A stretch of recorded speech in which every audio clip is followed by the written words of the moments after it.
This is the story of Manu, the first human being, who was standing on the bank of a river. Suddenly,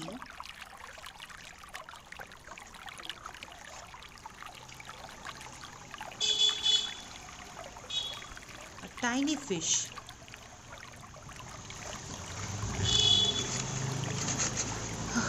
Oh my God, help me!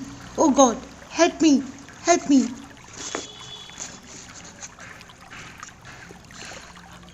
I need to rush. I need to find shelter. Help me! Somebody help me! Somebody help me!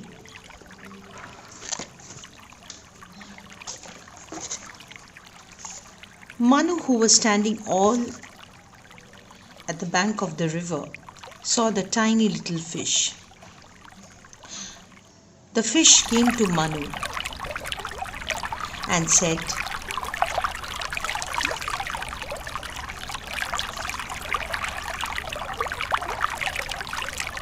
"Oh Manu, can you help me?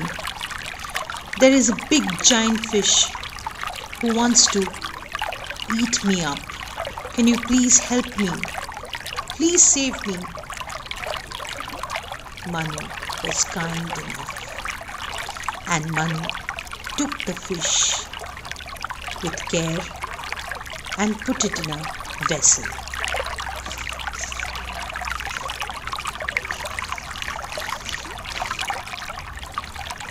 Over the time, the fish grew and became bigger and bigger. It couldn't fit the vessel anymore. It needed a bigger space.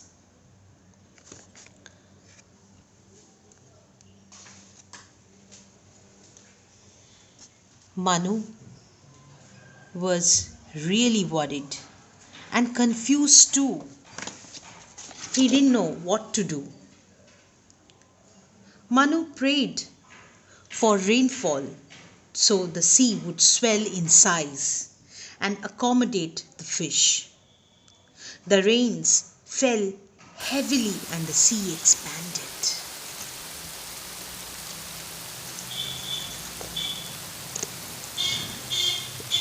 And the sea expanded,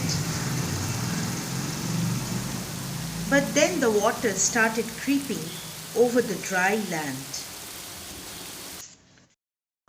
The tiny little fish, which is a giant one now, asked Manu to place all that was valuable for the survival of mankind on a boat.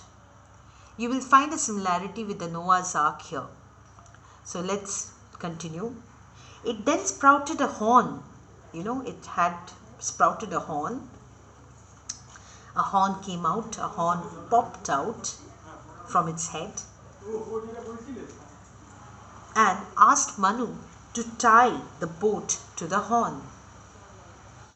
So we can see now how the tiny little fish had turned into a giant fish, and it had a horn also which had sprouted on its own, and how he had asked Manu to tie the boat to the horn of the fish, and it was guiding the boat to the highest point on the earth, that was Mount Meru.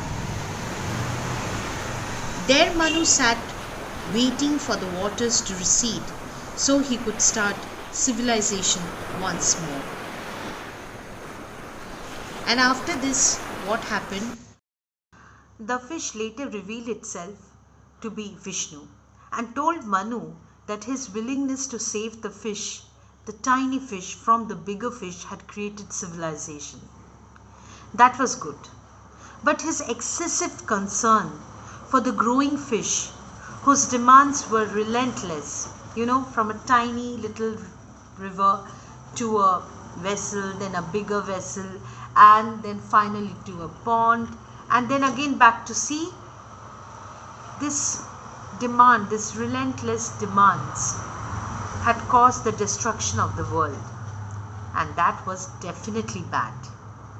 There has to be a balance between generosity and restraint. One must only give how much others need. and not indulge greed. So what do we learn here, especially for children?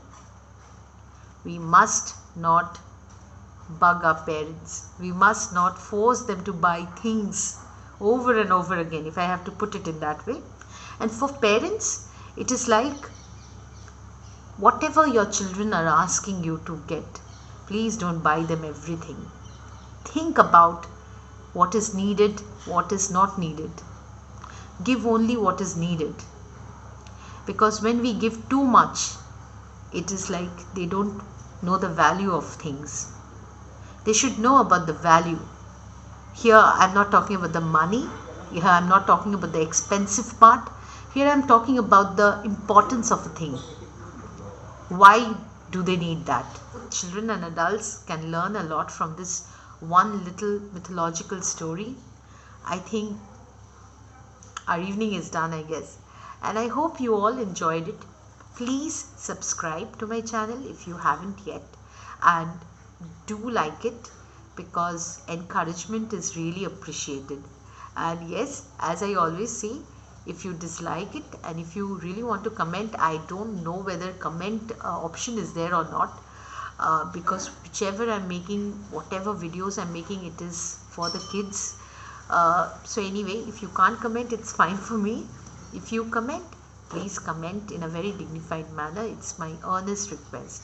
So hope to see you in the next video soon, and it will be more fun, and maybe I'll teach something on this also. Okay, so how to make these cutouts and how to, so today the background that you saw, the sun and the sea, it has been done again on the rice paper, and it's amazing to work on rice paper.